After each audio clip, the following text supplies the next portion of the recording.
Bonjour and welcome to French Footprints, the podcast sharing steps you can take towards raising bilingual children. I'm your host, Amy Mann, founder of Un de Trois Petits Pas, where I teach parents and children how to introduce French at home in fun, engaging, and accessible ways. Through Canadian Parents for French and funding from the Government of Canada, the French Footprints program shares research-based techniques and expertise to help build the confidence of parents and better the future of their kids.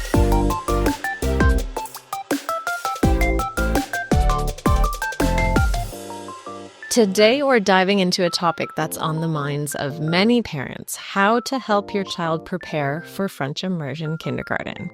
So starting school is obviously a very big step for any family, and parents are often expressing that entering French immersion can feel like an even bigger transition, especially if the parents don't speak French themselves. But don't worry, there are so many different tips and tricks we are going to be talking about during today's podcast, and I am extremely excited to announce today's guest is Angeline Humber. So Angeline is a teacher consultant with the Greater Essex County District School Board. She's a kindergarten educator in French immersion and has been for 14 years. And she's the coordinator of Projet Petite Enfance with ACPI. Angeline has years of experience working with young learners, and I'm really excited to hear her tips and tricks on helping families navigate this transition. So, bienvenue. Thank you for being here, Angeline. I'm so glad to have you. Is there anything you can tell us just a little bit about yourself to begin? Merci beaucoup, Amy. It's my pleasure to be here with you today. The one thing that I'm just so excited about is that as an educator in kindergarten for 14 years and living and working in the community as a teacher consultant at this time, I get to see the opportunities that were created for those students I taught in kindergarten. So some of them I've actually seen teaching in our classrooms, which I know that ages me there, but it's just wonderful to see that, some children that I saw as early as kindergarten and seeing the opportunities that being in immersion provided for them for their future. So that can be something that's absolutely amazing, right? You're not just there to see how it benefits them, in the short term. You've now seen those children go off to be adults, and now they are French speakers themselves, and you played a role in that. So that's just absolutely incredible. So I'm really happy to have you here and to be able to support these families. We know how much of a difference, language learning in general can be. And so let's talk about why it's important to help prepare those children who are about to enter a French immersion school. So beginning kindergarten is already a very large transition for children, and especially if the educators are speaking an entirely new language. So the more that we can do to support them, the more it helps just reduce those surprises and ease that transition. So letting them know that the educators, the adults around them, and the announcements, all of those things are going to be in a different language, and taking risks and showing pride in the fact that they are learning a new language, looking at the routines of school, but also that component of French and how fortunate they are to be able to be learning this new language. So it's really about pumping them up, right? Getting them excited for this new life experience and showing them just how amazing it is that they have that opportunity. But one of the things that you mentioned there is it's about finding ways for them to feel comfortable in a completely new environment, right? So that's what I would really love to dig into. So let's talk about the things that families can do to prepare, specifically on the very first day of school. Do you have any tips or tricks that could help? So I think, again, having a conversation with them about the fact that the adults are going to be speaking a different language. And I know that especially if it's your first child starting school, the adults are experiencing a great deal of anxiety and just aren't sure. So asking questions prior to beginning school and connecting with the educators as much as you can where possible. So looking for opportunities to visit the school, so open houses, orientation sessions, registration events, any school events where you feel you can actually be part of that school community is going to help. And not only that, it gives your child an opportunity to see the adults, hear the adults speaking a different language, have those conversations about it, and to see the learning environment that they will be in.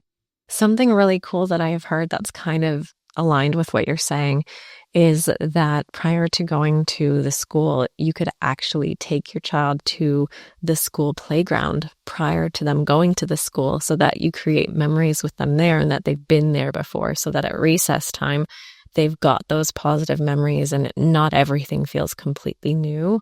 Again, it's really helpful for a child to, as much as you can, prepare them so that not everything feels like completely new, right? And I know some of our schools have early on centers in them, for example. So it's actually an opportunity for families with children before they start school, so from birth until they start school, to visit that school environment and see it in action. Mm-hmm. So beyond that first day, what are things that families could start to do now in terms of introducing French maybe at home? Are there things that they could do so that that language isn't just completely new? Like that we don't want the very first French word they hear to be at school, right? What can we do to support them prior to entering school? So I think building the comfort and confidence and showing that you are also a learner, I think is also a great thing. So looking at shapes, colors, numbers, and also thinking about sometimes, because we know all children enter kindergarten at different ages and stages of development.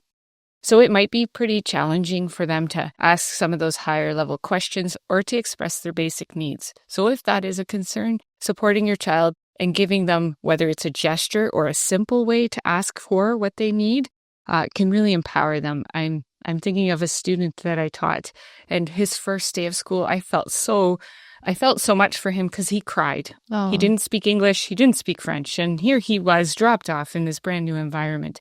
And he cried and he cried and he cried. And I felt awful. He, tried to console him as best as I could. And the next day he came to school with a great big smile on his face that I loved. And he came and he told me, I have to use the washroom, which is like, it sounds like a simple thing.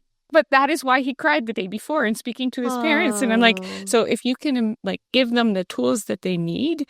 I've had students too in the past that maybe were selective mute. And so working with that child to be able to express to me. So he used a simple gesture to let me know he needed to go to the washroom. And that was that. And it worked really well. And he had the confidence to navigate every day. Yeah, that can make such a difference to know too that your child has the ability to express those needs, those basic needs. How important do you think it is to have some kind of schedule when it comes time to school? So I think it's really, having just had a variety of experiences in kindergarten, having a routine, I think is really important, just to get them used to getting ready for the day, meal times, bedtime. What does that look like? Just, ensuring they have slept and had an opportunity to, have something to eat before they go to school. I know many schools have school breakfast programs, and so those are great, but just having that chance to get ready for the day and embrace it.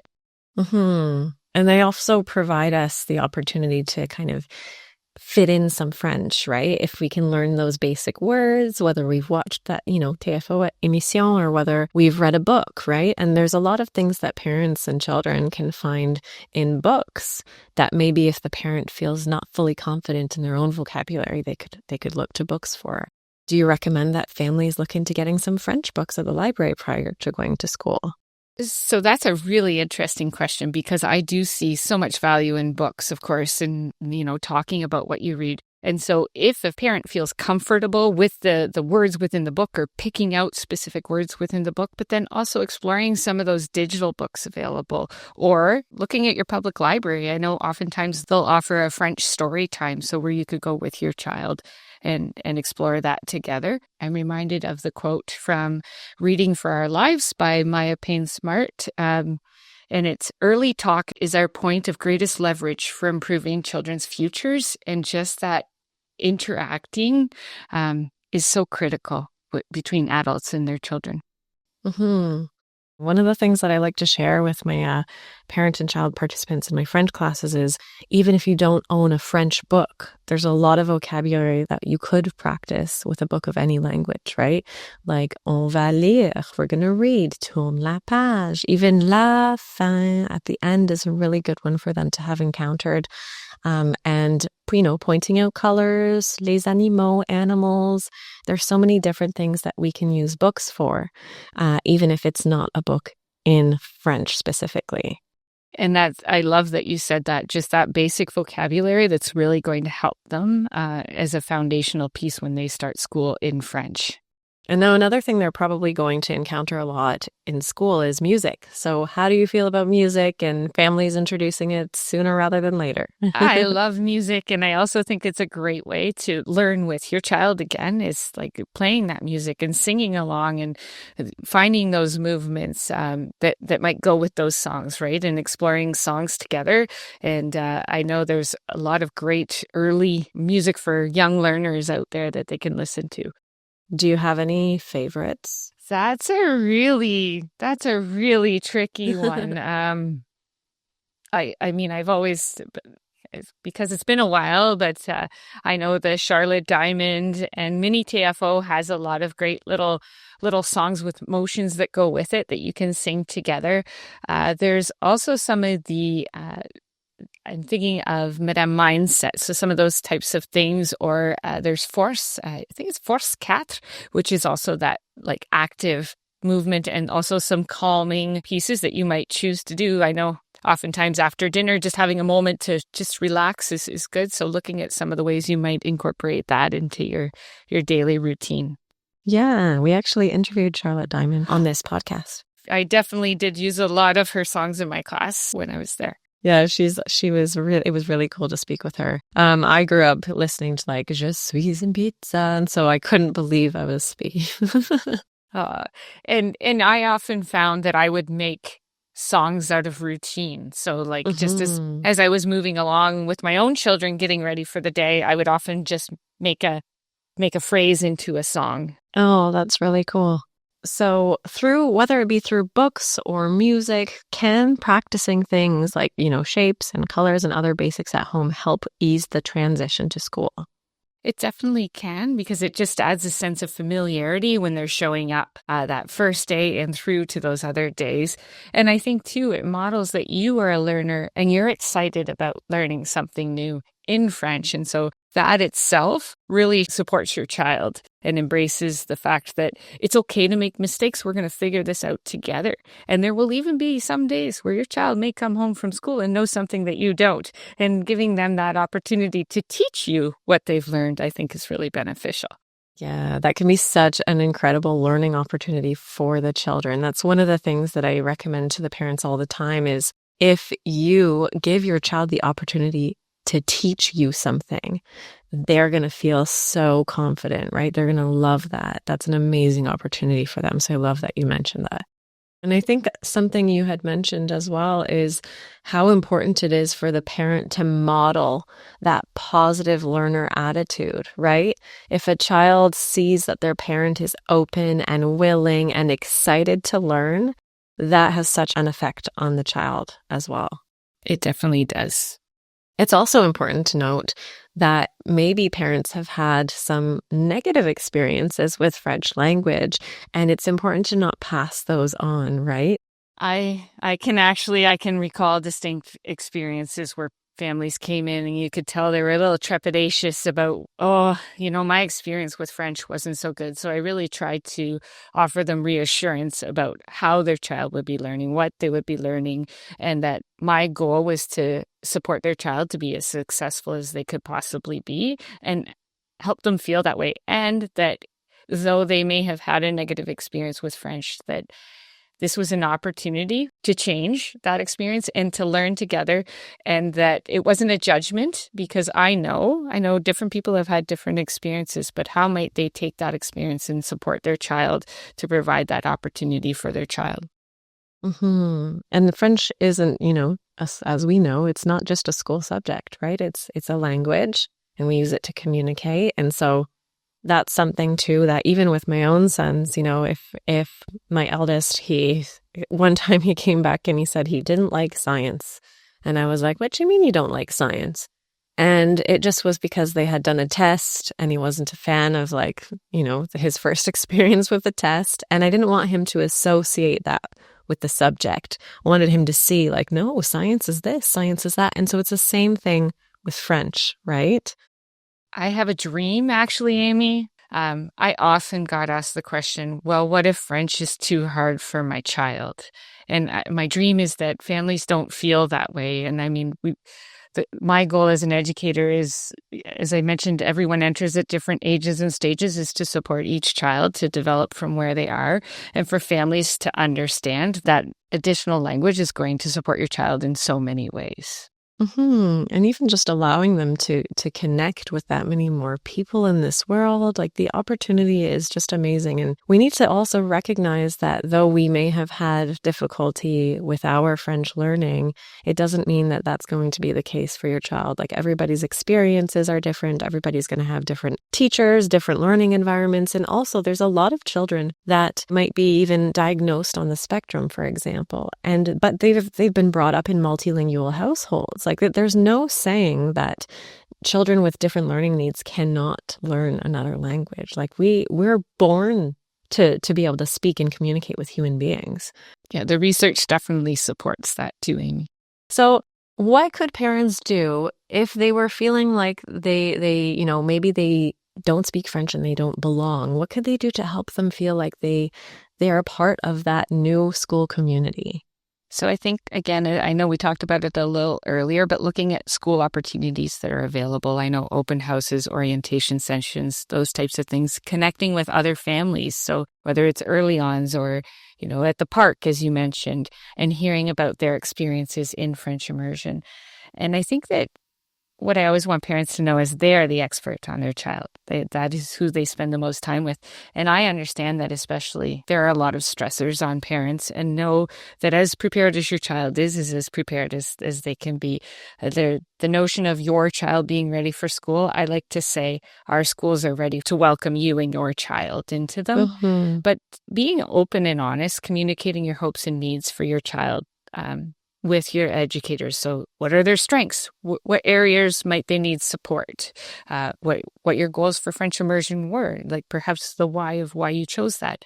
And then sometimes too, there are personal things that you might want, or like traditions, home languages that you want to share with the educators so that the child can see themselves in the learning environment. So thinking of having those conversations and being open and communicating with educators from the start, I think is really important. And that's something that I feel like sometimes parents shy away from doing, is being, what should I do? The first thing is always just talk with the teacher. They're the ones that can, spot something. They can make a big difference if they're aware of a situation. But if they're not aware, that can be really tricky to navigate. And in particular, too, something that might be helpful to ask, and I know it hasn't come up yet, is just there are different entry points and percentages in French immersion. So finding out what your child's French immersion program will look like through to the end of high school even. I know it seems early, but just finding out, okay, what does this mean for them through to grade 8? Which subjects are taught in French? Which ones are taught in English? What are the percentages? And then what does the secondary school look like? I know it seems very early, but it's good to have that information so that you're making a really informed decision for your child. Yeah, that's a really important thing to note, because French immersion looks different based on where you live and the school board that you attend. So yeah, that's really, really important to note as well. And I can tell you, I taught in classrooms where it was 20% French and classrooms where it was 100% French instruction. So preparing for that's going to look a little different. Yeah, for sure. Do you have any final pieces of advice or recommendations for parents with children who are soon to go into French immersion? So I just want to say, believe in your child, believe in the program. Note that there may be challenges along the way, but work with the school community, because you truly are opening a world of opportunity for your child. It's not just about starting school. You're setting them up for lifelong benefits, cognitive growth, expanded opportunities, building their linguistic identity. The area that I live has a lot of diversity. So we have many multilingual learners in our French immersion programs, which I think really just adds to the richness of our classroom environments. And just knowing that building those early relationships with schools and incorporating those activities, you're going to set your child up for a really confident and joyful start to French Immersion Kindergarten. Oh, I love that. It's really great to know that parents have supports like this podcast, to help them navigate that tough transition. So thank you so much for coming on to speak with me today. Thank you, Amy. It was wonderful to be here.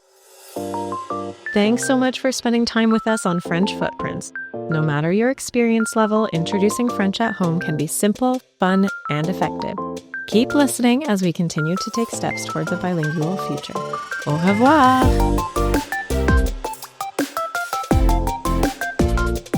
This project has been made possible by the Government of Canada. Ce projet a été rendu possible grâce au gouvernement du Canada.